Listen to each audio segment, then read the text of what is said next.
Let's go. Great. All right, everyone, we're going to get started. I'll do a quick introduction of Vlad. So Vlad Dvorkin is a new faculty member who started in January. Is that right? Correct. In January in electrical and computer engineering. His background is electric power systems and electricity markets. Before here, he was at MIT doing a postdoc. Before that, he got his PhD at the Technical University of Denmark.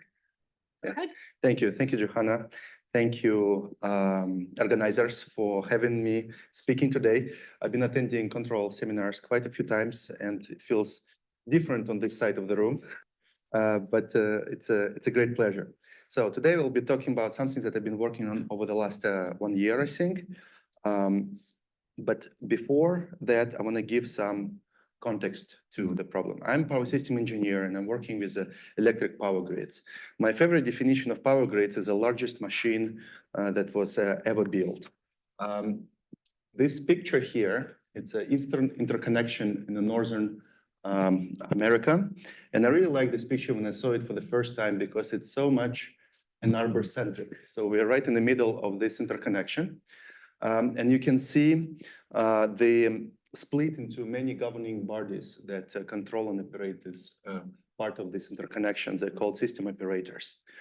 And when I started working on these problems, so I start with calculation of circuits. I start with a basic lookup table methods to understand how power system works. But what I witnessed is how much this industry adopted methods from mathematical programming, or what we know as optimization. So the optimization in power systems plays a crucial role to solve operational problems for the operations of power systems in the next minute, next 5 minutes, next day, next week, decade ahead from now. We formulate them the strict mathematical optimization problems and optimize our decisions over some cost objective functions, physical constraints imposed on the power grid. The optimization is also used to solve electricity market clearing problems or auctions. They are large-scale optimization problems that are solved on a daily basis to trade electricity in a competitive manner. And here I put a lot of abbreviations like economic dispatch unit commitment, security constraint unit commitment, power flow, optimal power flow problems that are solved on a daily basis by system operators. So we teach them in 463, 536, and other power classes. So if you're interested in how it works, please join. And before proceeding, I want to discuss what makes electricity such a special commodity. Electricity is a homogeneous good, right? It can be produced by multiple vendors using different technologies, but in the end of the day, it will be delivered on our campus in your home and ignite light in our bulbs. What makes this commodity special is how fast it can be delivered. It can be injected here in Florida and sent to Ann Arbor almost with the speed of light. It's faster than FedEx, Amazon, right? And this is the fastest commodity delivered on planet Earth, right?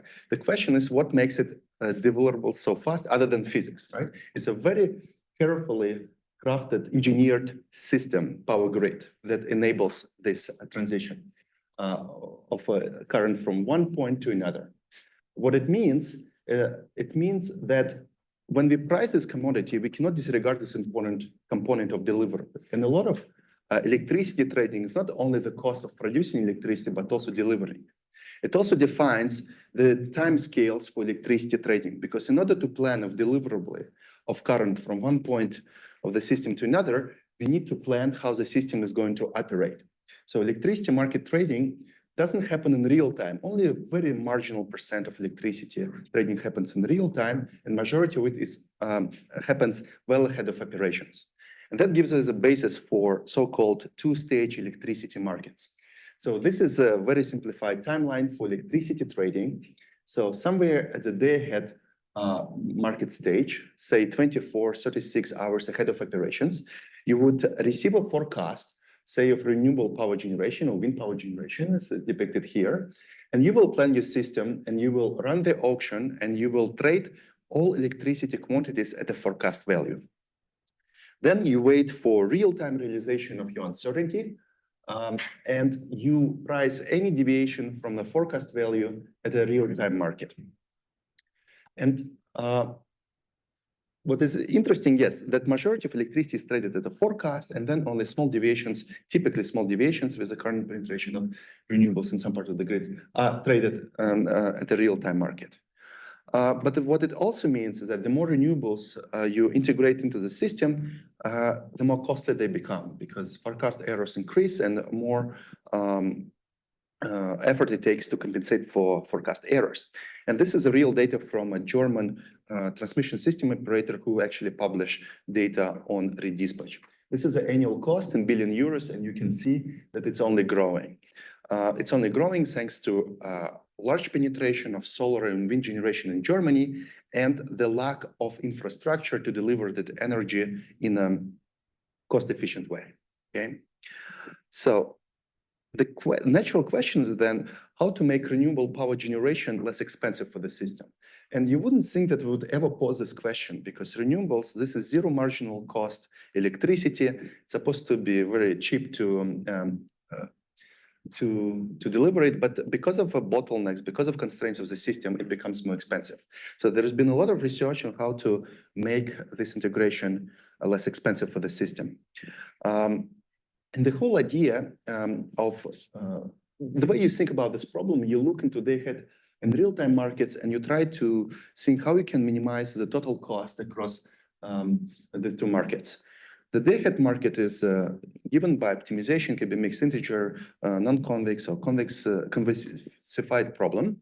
You would take wind power forecast as input, and you will solve it in the day-ahead stage. Then you fix your dispatch, you wait for uncertainty realization, for forecast error realization, and you do a redispatch in case of any forecast errors. So looking into this schematic representation of the market, you can already come up with the first solution, how you can improve the cost across the day-ahead and real-time market. The first solution is so-called stochastic electricity market design. And the idea is that at the day-ahead stage, instead of just optimizing for forecast, we'll formulate some stochastic problem that depicted here that would take your forecast information about prior forecast error distribution. I will try to optimize dispatch cost and redispatch cost across the two markets. The virtue of this solution is that it will minimize the cost in expectation. So it will anticipate many forecast error realizations and will minimize the cost with respect to expectation of forecast error distributions. There are also downsides to it, because the market properties, the market that is organized on this, using the stochastic problem, will feature properties that will only hold an expectation. What is expectation in the first place? Just a simple example, you have a high renewable realization scenario, you have a low realization renewable scenario. This is data that you have. Expectation is something in the middle, and it doesn't even exist in your data set. This is an imaginary scenario that doesn't exist in real life. And that became a very big practical bottleneck of adopting this model in the practice. There was a big backlash because people couldn't understand who will choose the scenarios. Why do we need to solve it, and why it will only hold in expectations? There is a lot of problems on worst case realizations of forecast errors where profitability will not be satisfied. So as a solution, people start thinking on how we can approximate the efficiency of the stochastic dispatch using deterministic markets. And there have been a lot of work done in this area. And the first approach was to think of how we can improve the scheduling of renewable power, and particularly what forecast we need to give to the day-ahead market, so that will anticipate the cost of real-time dispatch. So we would feed this information and we would try to minimize the cost across the two markets. There are also a lot of works on deriving so-called cost-aware reserve requirements, how we procure reserve to minimize the cost of dispatch in real time. There are also research on cost-aware transmission allocation. This talk today, it will follow this line of research, right, on approximating stochastic market efficiency in deterministic markets using some advanced data analytics, also known as machine learning. So what is machine learning as applicable to power systems? Again, optimization of power systems is a large-scale, non-convex optimization problem. Machine learning enters the stage to assist solving this problem in different way. So this optimization, typical day-ahead market clearing would take this form. System operator will collect data about generators, demand, and future renewable power generation, like this W here.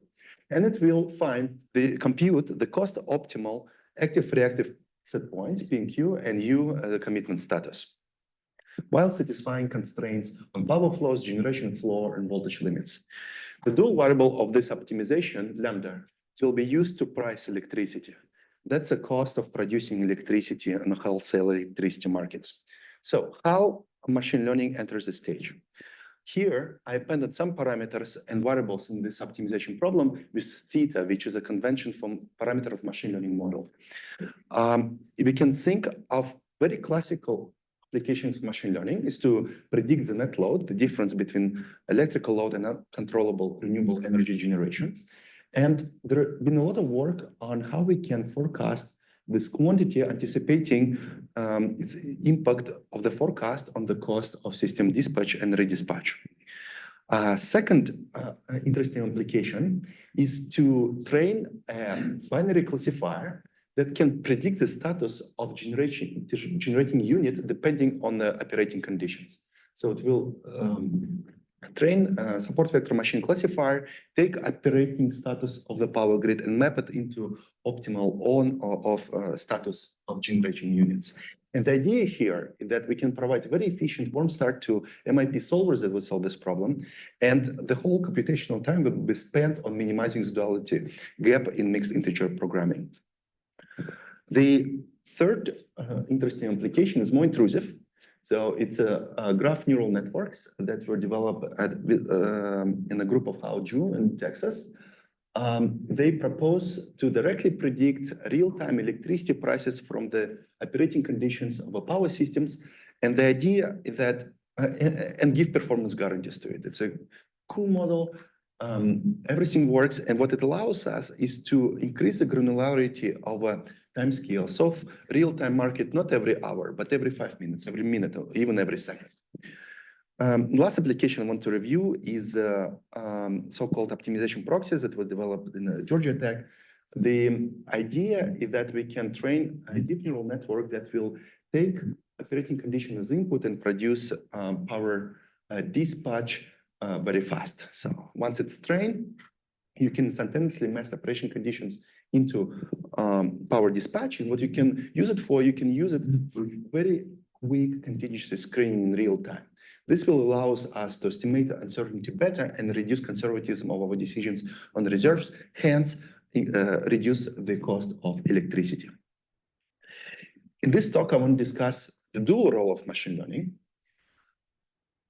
as applicable to assisting this kind of optimization problems. On one hand, they allows us to significantly speed up computations, and we already seen evidence how it can reduce inefficiencies in grid optimization. On the other hand, what we know about machine learning, there are a lot of algorithms that try to assist one optimization problem. Most of them are errors. And the question is how we can control, at the same time, we use them to facilitate optimization, to improve the optimization, but at the same time, errors of these models can result in the errors of decisions, errors of prices, how we can kind of robustify them against making bad predictions. And since we have many models that try to assist one grid, one optimization, we also start thinking in terms of equilibrium among many machine learning models that applied to assist one grid. And so the talk will be split in two parts. First one will discuss how to minimize the impact of erroneous machine learning models on pricing dispatch decisions, and then how we can harmonize applications of many machine learning models assisting one optimization and eventually help us to achieve the efficiency of its stochastic dispatch. So the talk is split into parts, and the first part covers controlling the impact of machine learning errors on electricity pricing based on this workshop paper. So this is a typical optimization that is solved in real time to price electricity in real time. You can, this is a linear optimization problem, and you can think of it as a mapping from the input, which is a prediction of a wind power, to allocational marginal prices. So you get the input, you solve the optimization, you get the solution for dual variables, and then you use some transformation to get so-called locational marginal prices that indicates the price in a power grid in a given node. Think about it as a mapping. What is interesting is that this input will always be erroneous. We cannot precisely predict wind power, so there will be some deviation. And this deviation will result in the so-called price error, right, with respect to ground truth. What we can do, we can compute locational marginal price induced on prediction, and then once we know realization of uncertainty, we can compute ground truth locational marginal price and measure the difference.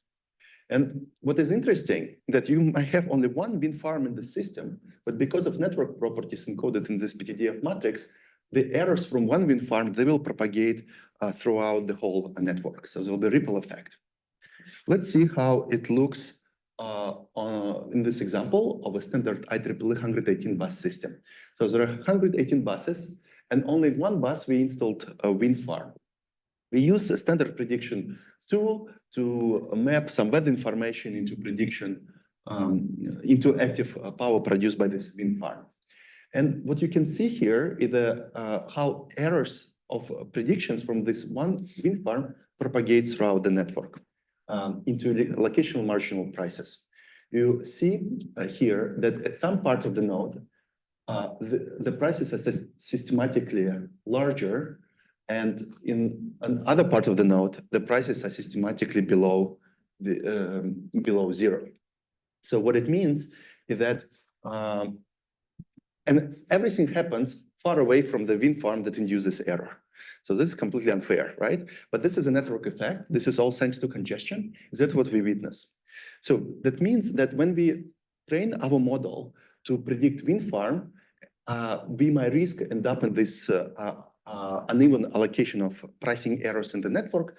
And we start thinking how we can compensate for this, how we can inform machine learning model to kind of to recognize these effects and improve the quality of prediction with respect to the decision that we want to make, which is the electricity price. And to understand it, first, let's look into reference model, what we call baseline model or deep wind power model. This is a standard multi-layer perceptron that take features and inputs propagated through the rule layers and yields a prediction. Features can be wind speed, wind directions, blade pitch angle of a turbine, everything that explains the phenomena of wind power generation.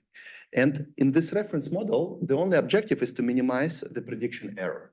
The output of when we train this neural network, we just take this output and we refer it to the ground truth data that we have from a historical data set. The new architectures that we propose, it's called DeepW+. It does pretty much the same with the only small difference that it also passes the prediction of neural network to a market clearing solver. It gets locational marginal price and pass it on to the loss function that now optimizes some trade-off between prediction error and your decision error. This is a quality of forecast, and this is a quality of decision that you make induced on forecast. And you want to meet this trade-off.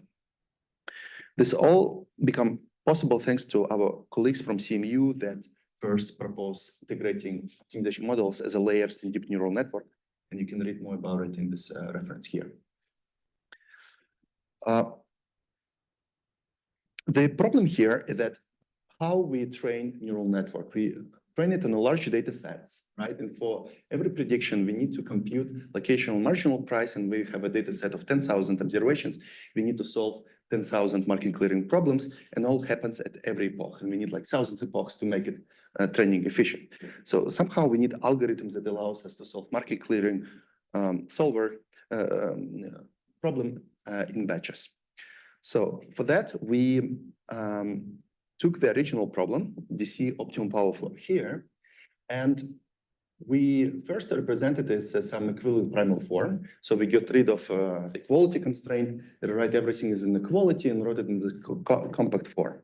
And then we tried to solve it in batches using in a primal form, and it was very slow. And then we look into the dual solution, dual problem corresponding to this primal problem, and it looks like this. So we have some objective function, and we need to minimize it subject to only non-negativity constraints.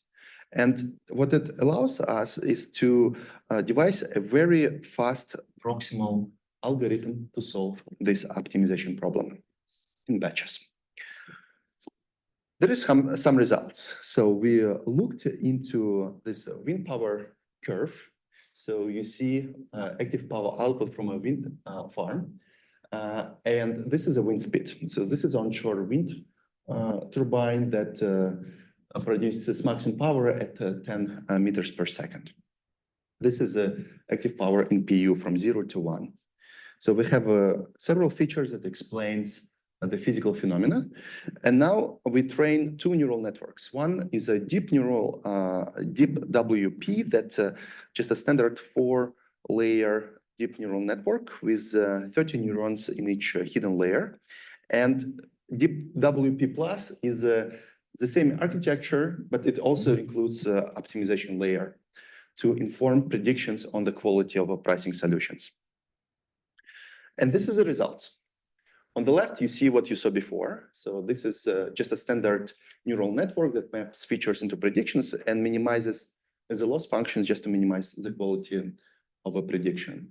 DeepW plus minimizes the quality, improves the quality of the decisions. And you see that the pricing error significantly reduces. Used to be in the range between -4 and $1 per megawatt hour. Now it is between -1 and $1 per megawatt hour. And it's sort of evenly distributed across the network. So what you observe here, networks are terribly discriminative systems. That's what we know, right? But you can train your machine learning model to recognize this effect and kind of spread out the consequence of erroneous nature of machine learning across the grid, right? So this is the best what you can do. So it's a stochastic process. There will always be errors, but somehow you can manage them. The question is how it's made possible. So here you see the same wind power curve. You have crosses, black crosses here are ground truth data, and you have a red and blue dots that shows the outcomes of the two models, the one informed by market optimization problem and not. And what you can see, deep learning here, it's a good application because it could even catch these small outliers, right? This is outliers that were trained to points where you have a lot of wind, but not much of a wind power. And it had something to do with the blade angle relative to wind. But then you will see that in selected part of the grid, the market-informed model tends to overestimate the stochastic process in expectation to reduce the impact of errors on pricing decisions. That's how results look like for large collections of test cases. So we have a small test case with 14 buses, 100 up to 118 buses. And on the left, you see standard neural network. On the right is an informed neural network. And you see that, yeah, because we also include the error of decisions in the loss function, we sacrifice prediction accuracy. Prediction accuracy of the model informed by market is less, right? And the error can be up to plus 27% relative to the baseline model. But when we looked into the errors of pricing decisions, they reduced. They reduced on average, and they're also reduced in the worst case. Here, CVAR denotes the stands for conditional value at risk. It's average pricing error in the 10% of the worst case scenarios. And you can see that you can save some consumers up to $13 to $30 per megawatt hour. And this is a benefit of it, okay? So you sacrifice prediction accuracy, but you improve your decision accuracy. Do you have a question? So it makes sense for the prediction error of wind thing to be a quadratic function. I mean, squared error loss. Yeah, yeah. It seems like the price you may be better off using a maximum deviation. And we do also use it. So thanks for your question. So the question is, yeah, what is your decision objective, right? Do you want to minimize the mean square error, or do you want to maximize like L infinity norm, right? Take the worst case and help the customers that are most disadvantaged, right? In terms of, yeah, you can do it, and we have results. We call it fairness, price unfairness, right? And we also study it. It's also possible. Just plug it into loss function, and you can optimize your model with respect to that criteria too. Another, so I mean, more basic question. I mean, these are Lagrange multipliers, right? So you don't necessarily get uniqueness. Yes. How do you, I mean, or do you think, which ones do you pick? I mean, because unless you have some constraint qualification, you don't get uniqueness of Lagrange. Yeah. We have it whole constraint qualification whole. The primal problem is also strictly convex. So Then you won't get it. I mean, no. depending on the constraints set, right? Yeah. It's specific indeed. It's specific indeed. But what I observed that it's actually possible. We have a unique prices, and what it also means is that when you like it to have this unique solution and you have this architecture, you can also ignore the first term, optimize your deep learning model only looking into prices, and if they're unique, you can also recover the historic the data that was not available to you. So you can just take features. Just mapping them. Yeah. It's a one-to-one mapping. Yeah. So there are a lot of things you can do when you have it. We have it. So to be able to compute these prices, you have to know the realizations in this problem. So how would you use it in practice in advance to declare the prices before the realization? This is all done on the operational planning stage. You look into historical records, and you can compute, basically you have price scenarios of uncertain realizations, and then you pre-compute them in advance. So you solve many market clearing instances to get this ground truth data, right? And then you optimize network to match this data. I have a similar question, which, I mean, essentially, my question would be, okay, so when you see online what is happening, can you adapt or can you change the distribution, or this is too late already? So here the goal is to train a forecast model for winter realization. Once it's trained, you just use it online, right? Yeah. So if you can do it in an online fashion, I think you can retrain the model as you see new observation. So that would make sense to me. Honestly, not something that I thought of. It's just offline training, and then you use a trained model online, right? I think you can. But honestly, I didn't put enough thoughts into it. You could discuss afterwards. Yeah. I was going to connect more with this regret optimization. Yes. We have discussed, and I was wondering if this they apply here in any way. Not necessarily in this particular part of your talk, but in terms of the problem. Let's do it. Just ask a small question about timescales. Yeah. You're doing a day ahead, and then the real time. I'm thinking about the wind. You're predicting power, but over what time period? And this was for the next 5 minutes. This is for the next. It's a real-time market. It's for the next 5 minutes. And the features that we use is current wind speed, current wind direction, and a blade pitch angle, which only makes sense to use in a very short time scale. Turbine or wind farm? This is from a single turbine. It's from a single turbine. Yeah, but I will talk next about day-ahead market, and then it's a different time scale. Yeah, this is only for real time. The previous value 5 minutes ago also matter. I mean, wouldn't you have something like a state, like an LSTM or something? Wouldn't that? Yes. Yeah, of course. That makes perfect sense. If you want to use this one for prediction, I just wondering, like, maybe you can use something RNN plus of a neural network. Makes perfect sense. It makes perfect sense. Yeah, you can use some information from a previous time steps, right, and do even better prediction. In this setting. Yeah, and I think people, you can do it. You can do it. There is nothing that I see that can stop you. So replace this standard model with some recurrent neural network. Just make sure you have all the data for all time steps, and you will do it. Okay. Let's take it as a minimal working example. okay? And it does work. And then you want to make it more sophisticated, very welcome. I can only encourage you and work with you on that. It makes sense. Maybe framing it as you opened a new direction to the fellow researchers. Yeah. Thank you. No, perfect question. Thank you. Okay, let's maybe go to the second part of this talk. So, and what we see here is the impact of a single wind farm installed in the network, right? And it has a effect on prices, impact on prices. So what happens when we have many stochastic resources that we tend to have in power systems? The error from one wind farm will affect outcomes not only for that wind farm, but all others in the system. And same applies to all other wind farms in the network. We start thinking in terms of equilibrium among these regression models. Can they help each other to kind of also update the machine learning models to have some mutual benefit out of it? So introducing this topic, I want to go back to a problem of baseline wind power forecasting. Okay.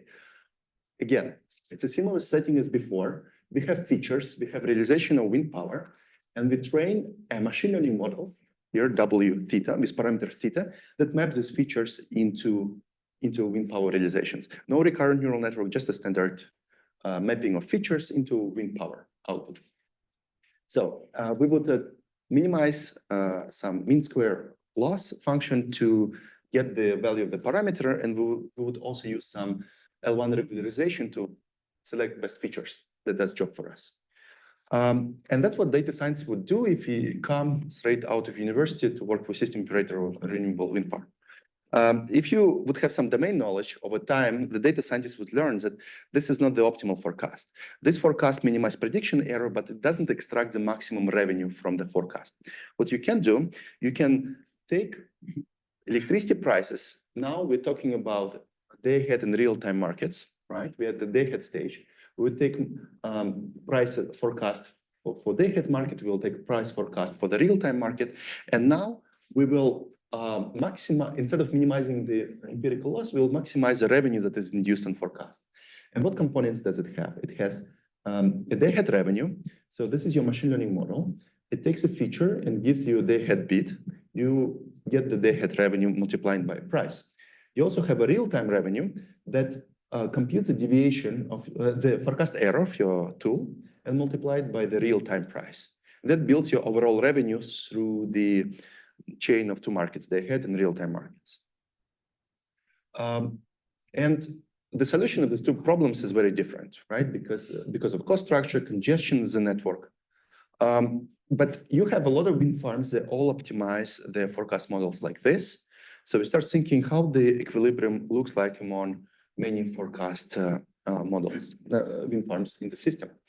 So we built an equilibrium model that first consists of a set of optimizations of wind power producers. They maximize the revenue that is given by this term here, revenue of wind farms. So they choose the parameters of the machine learning model. These are parameters, they're private models. They optimize it in response to prices, as I just described. And they also have some little cost, which is a regularization term. What it stands for, it's an empirical loss minimization, the term from a previous slide, the one on top. And we added here, because if you have many competing models that maximize your revenue, pick the one that explains data the best, okay? And they solve this problem across some training data set. In the same equilibrium model, we also have conventional generators whose optimization is pretty simple. They would they will participate in day-ahead market with variable P, in a real-time market with variable R, and they will respond to prices. Whatever the market wants them, they will provide the service if it covers their cost. So we have revenue from the market, and we also have generation cost and regulation cost for every generator. And they solve this problem for any scenario of uncertainty realization, for every sample in a training data set. We do not discriminate. There are other agents modeled like loads, energy storage systems, but it's not principle. What is principle is that there exist equilibrium market clearing conditions that will take the response of market participants to prices and plug them in. Whenever there is you can see that this is a day-ahead market constraint. So conventional generation plus forecast from renewable power producers attracted by demand has to be equal to zero. When it's not zero, there exists a price that will adjust the response of power producers. And similarly, we have a complementarity conditions for real-time market. We have a regulation, we have actual realization of wind, and we have forecasts that were submitted at the day-ahead market. And we also enforce these conditions across all training data set. Then we need to introduce some assumptions. So first of all, what is this machine learning model that we use? So we assume that this is any model that can be convex in its parameter theta. And it can be linear regression, it can be kernelized regression, it can be linear in features, in parameters, but not in features, right? And convexity here help us to enable the analysis of this equilibrium. So it won't be a deep neural network, it will be, say, kernelized regression. Then we also assume that we have enough samples. Would we solve just a standard linear regression model, we will have a unique solution. And we also assume that intersection of a private feasible spaces, so of generators, of wind power producers, it's such that we have some feasible solution for the network. So meaning that machine learning models are such that we will have a feasible operation of a power grid. And then under these standard assumptions, we have results on existence of regression solution and its uniqueness. What do I mean by equilibrium here? Equilibrium, this is a state where none of these agents would like to deviate from their optimal response to prices. It also includes a regression profile, like the set of private regression models, such that none of the agents has incentive to deviate from them. They maximize their profit, and there is no profit incentives to deviate from these models. It also ensures feasibility of operations in markets. And as a side benefit of it, and we'll show it, that when they stick to these equilibrium models, it will implicitly minimize the cost across day-ahead and real-time markets. The question is, how do we compute equilibrium? And if you come from a background of power markets, you recognize this mixed complementarity problem. You would take KKT conditions of all the private agents, you would plug them in a path solver and you solve it. The problem here is that it's not, this road is closed for us, because the training data set comprised of like tens of thousands of training samples, we just cannot solve such big mixed complementarity problems. And we resorted to theory of variational inequalities to find some alternative solutions. So how it works? We work with the equilibrium problem. Equilibrium problem stacks a set of private optimization problems. Variational inequality theory is a theory that studies interactions between private optimization models. We follow some classical results in variational inequality theory to study the gradient map, to see its symmetric properties, and to realize that there exists an equivalent optimization problem that can solve original equilibrium problem. And I omit a lot of details here. You can follow this link to read more about it. But the outcome of this is the following optimization problem. This optimization problem solves the original equilibrium problem. What this optimization consists of? It has an objective function that is given us by a regularized expected cost of electricity across the day-ahead and real-time market, where the cost is also supplemented with a small regularization term. This is empirical loss. Gamma is small, so you pick such models that will deliver this cost, but will also explain data to the best way possible. The optimization problem consists of decision variables of all the agents. You have equilibrium profile, regression models, you have conventional generator decisions, and you have a set of constraints like day-ahead, real-time power balance, some constraints on power flows, constraint on regulation, and also you have this term that help us to select the best features, L1 regularization term.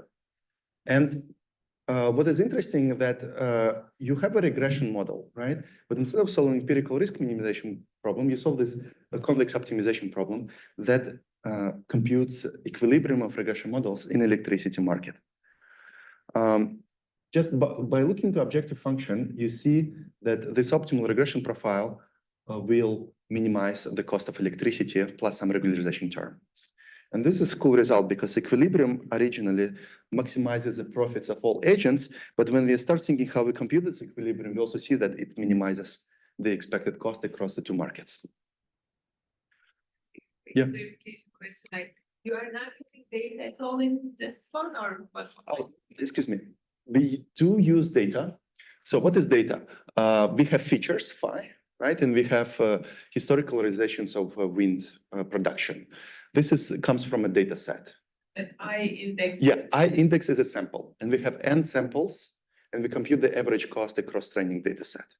We are finding a PNR per data? Per data point. And the assumption is that there is a market, there is a price, and there will be a generator who will respond to this price. As long as the price covers its cost, it will deliver.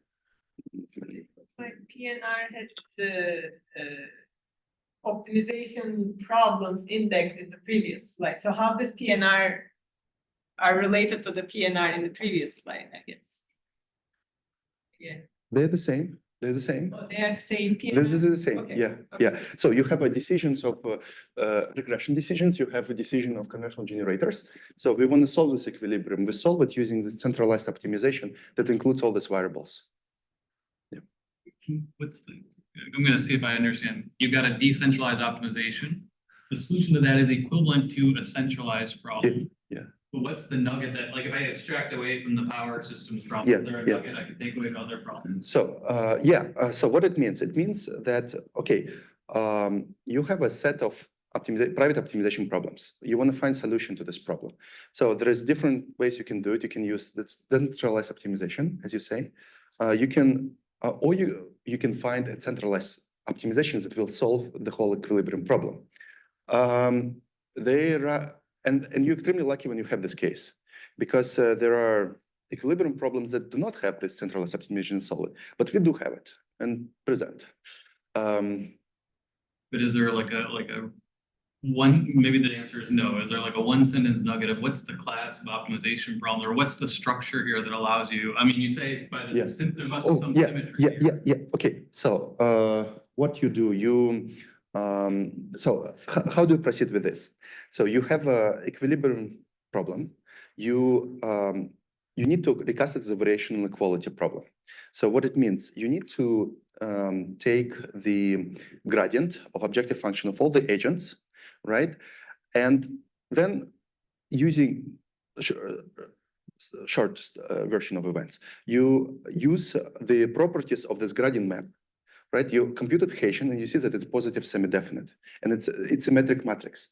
And what we use the result of what is called symmetry principle theorem that says that if this adhesion is symmetric, this gradient is a gradient map, meaning that there exists a function that you can integrate over and recover the centralized optimizations that will solve this problem. I think this is what you're asking for, right? Yeah, but it's not universal property. We were extremely lucky to have it. So otherwise, we would use something like this algorithm that I was about to introduce. I answered. Yeah. Thank you. I now regret that I didn't put all the details, but yeah, they're all in the paper. But yeah, alternatively, would also use some distributed algorithm. And I just want to show it for you here in order to capture the intuition, what's actually happening. So we have agents that are completely independent from each other. They would optimize their private variables only in response to prices. We'll do this parallel updates. And we will take the responses, plug it into this price updates rules to update the new price and reiterate the algorithm. And this is nothing but the resemblance of a Russian auction. So you name the price, people respond to the price, you update the price accordingly until you converge. And we tried this algorithm first. It worked pretty well to get some average result, but it was infeasible. So the solution was not ensuring feasibility. And what we did, we just augmented these ADMM terms that ensure the feasibility of the solution. So we just bring the information to the private agents update, and we have an efficient ADMM algorithm to solve it. We still need to solve an optimization problem at every iteration, so not as efficient as we would like to, but we can also compute this equilibrium in a distributed way. I need maybe to finish in 5 minutes or so. Or 25 or something. Yeah, okay, perfect, thank you. Just want to show you some results, okay? So we took this standard 24-bus system, and this is a system that is available to us for simulation. What is done here, 6 wind farms are placed at different locations in the grid, and the punchline of this whole story is that all of them have the same data. This is a wind power curve that I showed you before. All wind farms are the same, with the difference that they're placed in different parts of the grid, meaning that they will optimize against the price, that the locational price at their node, and this is only difference. So we use kernelized regression. We use 5,000 samples for training, 10,000 for testing, and this is the result. This is how models look like on the different assumptions. If all 6 wind farms, they would optimize using standard empirical risk minimization, they would have this cross as a real data. They would get these red models that do best to minimize the prediction loss. And these red lines, they will explain the data identically for all 6 wind farms. The green lines here, they show equilibrium model. And this is the models that are obtained by optimizing your forecast on LMP at your location. And what you can see that depending on what bus in the system you are placed, you'll have a different model. For some wind farms, it makes sense to overpredict wind power generation. For some of them, it makes sense to underpredict with respect to the ground truth data that they have. But this equilibrium forecast, they maximize the private profit of wind farms. They, in fact, help each other to implicitly through price exchange to maximize the profit. Would one of them stick to baseline model, for this wind farm might not be optimal anymore to underpredict, so on and so forth. There is also, that's how the wind farm profits look like. So again, we have 6 wind farms placed in different location. This yellow line shows the Oracle solution. If you have a perfect prediction, you maximize your revenue. If you stick to regression, prediction loss minimization problem, you won't match the Oracle, of course.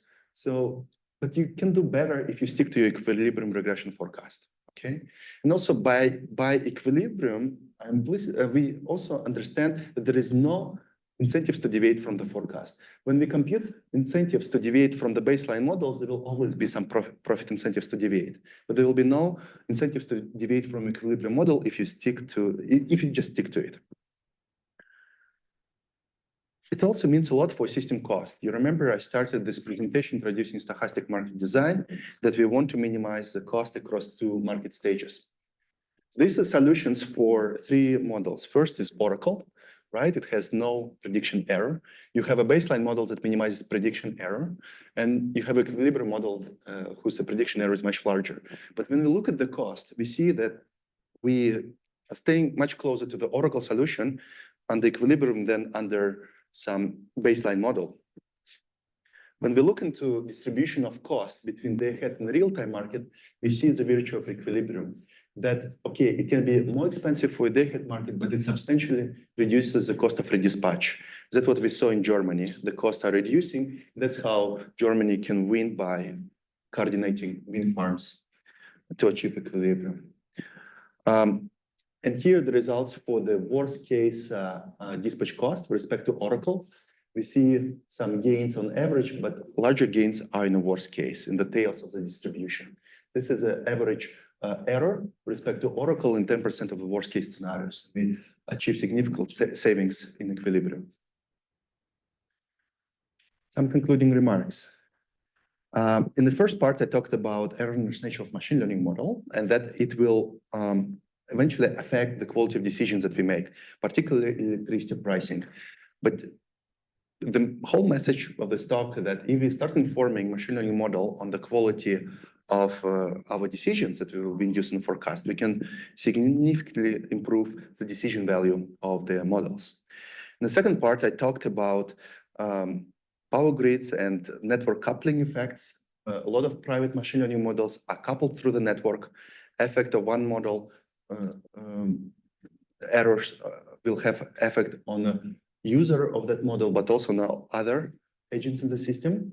We can steer them to equilibrium. There exist profit incentives that can steer all agents to equilibrium in electricity markets. That will implicitly minimize the cost across the head in real-time markets and deliver implicitly the benefits of a stochastic market design in existing deterministic markets. I think this completes the loop. This is a reference to the two papers I talked about. And if you're interested in learning more about these problems, this advanced data analytics for power systems, please consider taking computational power systems. So just talk to me next winter. That will be available next winter, 2025, or just come talk to me in my office. Thanks, everyone.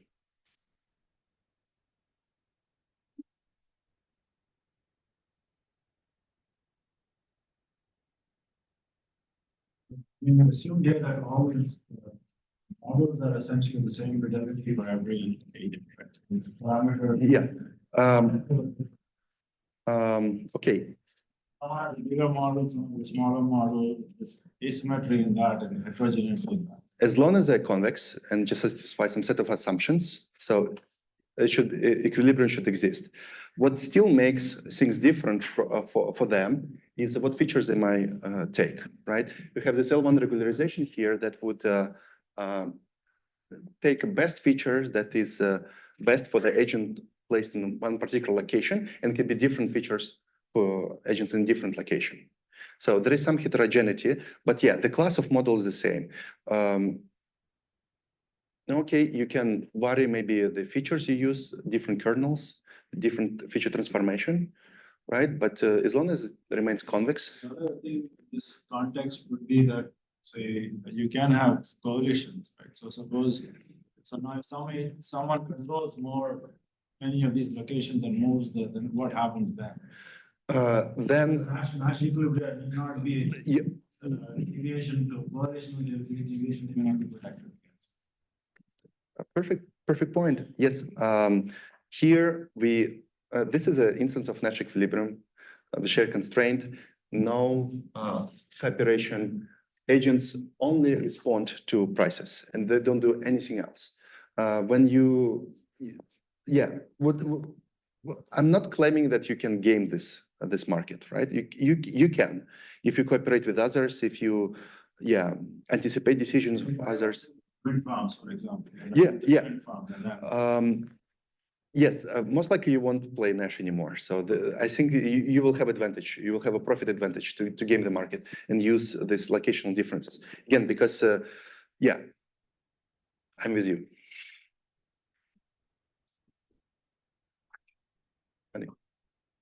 So in your example, with the 6 wind farms, all of them were like, I guess, modeled the same. Absolutely the same. The only difference is the location in the grid. That's a punchline of the story. Then I guess the difference between the base comment and the red green is simply because that's better for the market.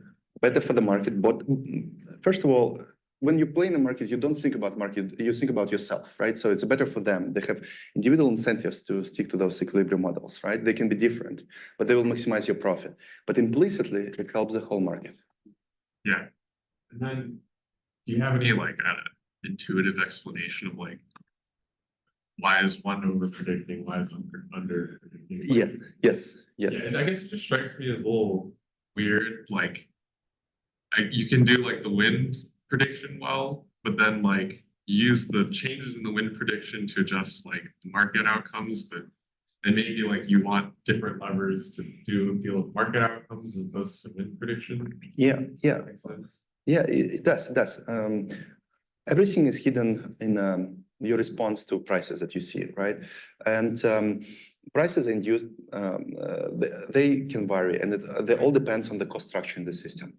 So for some systems, it's more expensive to compensate for over predictions and for under predictions and vice versa. So because of cost structure, right? Generators, it's more expensive for them to ramp up than ramp down, for example. So you can recognize this effect and start systematically over predict, not under predict, depending what's the cost structure in the system. Also network effects.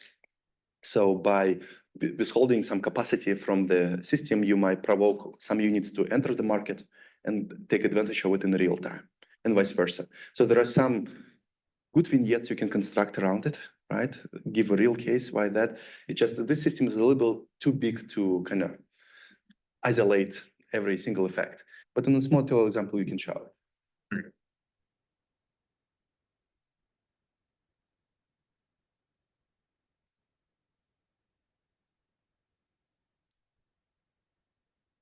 Right, thanks everyone. Yeah.